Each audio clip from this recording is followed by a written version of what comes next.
നമസ്കാരം, സമഗ്രയിലേക്ക് സ്വാഗതം. ജില്ലയിലെ മികച്ച ലിറ്റിൽ കൈറ്റ്സ് യൂണിറ്റുകൾക്കുള്ള അവാർഡുകൾ സ്കൂളുകൾ ഏറ്റുവാങ്ങി. ജില്ലയിൽ 2ാം സ്ഥാനം നേടിയത് മുക്കേരി രാജീവ് ഗാന്ധി മെമ്മോറിയൽ HSS ആണ്.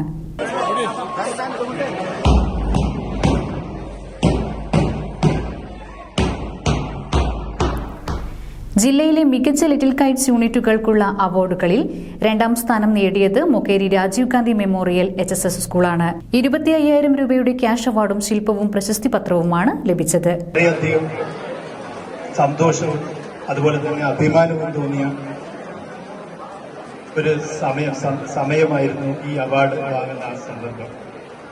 കാരണം കേരളത്തിലെ കാസർഗോഡ് മുതൽ തിരുവനന്തപുരം വരെയുള്ള എല്ലാ ജില്ലകളിലെയും ലിറ്റിൽ കൈറ്റ്സിന്റെ 4 വിദ്യാർത്ഥികളും അതുപോലെ തന്നെ അതുമായി ബന്ധപ്പെട്ട ടീച്ചേഴ്സും HMമുള്ള ഒരു പ്രൗഢഗംഭീരമായ ഒരു സദസ്സിൽ വെച്ചാണ് ഈ അവാർഡ് ഏറ്റുവാങ്ങാൻ കഴിഞ്ഞത്.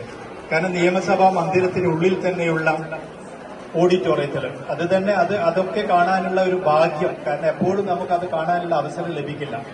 അത് കാണാനുള്ള ഒരു അവസരമൊക്കെ ഒരുക്കി തന്നത് നിങ്ങൾ ഈ വിദ്യാർത്ഥികളാണ്, ലിറ്റിൽ കൈറ്റ് വിദ്യാർത്ഥികളാണ്. തിരുവനന്തപുരം നിയമസഭാ കോംപ്ലക്സിലെ ശങ്കരനാരായണൻ തമ്പി ഹാളിൽ നടന്ന ചടങ്ങ് ബഹുമാനപ്പെട്ട കേരള മുഖ്യമന്ത്രി പിണറായി വിജയൻ ഉദ്ഘാടനം ചെയ്തു. സംസ്ഥാനതല വിജയികൾക്കുള്ള ഉപഹാരങ്ങൾ മുഖ്യമന്ത്രി വിതരണം ചെയ്തു.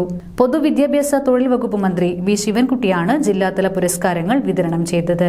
യൂണിറ്റുകളുടെ ദൈനംദിന പ്രവർത്തനങ്ങൾ, തനത് പ്രവർത്തനങ്ങളും സാമൂഹ്യ ഇടപെടലും, പ്രവർത്തനങ്ങളുടെ ഡോക്യുമെന്റേഷൻ, സ്കൂൾ വിക്കി അപ്ഡേഷൻ, ക്യാമ്പുകളിലെ പങ്കാളിത്തം, ഡിജിറ്റൽ മാഗസിൻ, വിക്ടേഴ്സ് ചാനൽ വ്യാപനം, ന്യൂസ് തയ്യാറാക്കൽ, അംഗങ്ങളുടെ വ്യക്തിഗത പ്രകടനങ്ങൾ, ഹൈടെക് ക്ലാസ് മുറികളുടെ പരിപാലനം, പൊതുവിദ്യാഭ്യാസ സംരക്ഷണ യജ്ഞത്തിന്റേതുൾപ്പെടെയുള്ള സ്കൂളിലെ മറ്റു പ്രവർത്തനങ്ങളിൽ യൂണിറ്റിന്റെ ഇടപെടൽ എന്നീ മേഖലകളിലെ 2023-24 വർഷത്തെ യൂണിറ്റുകളുടെ പ്രവർത്തനങ്ങൾ വിലയിരുത്തിയാണ് അവാർഡിനർഹരായവരെ കണ്ടെത്തിയിട്ടുള്ളത്. സമഗ്ര ന്യൂസ്, പാനൂർ.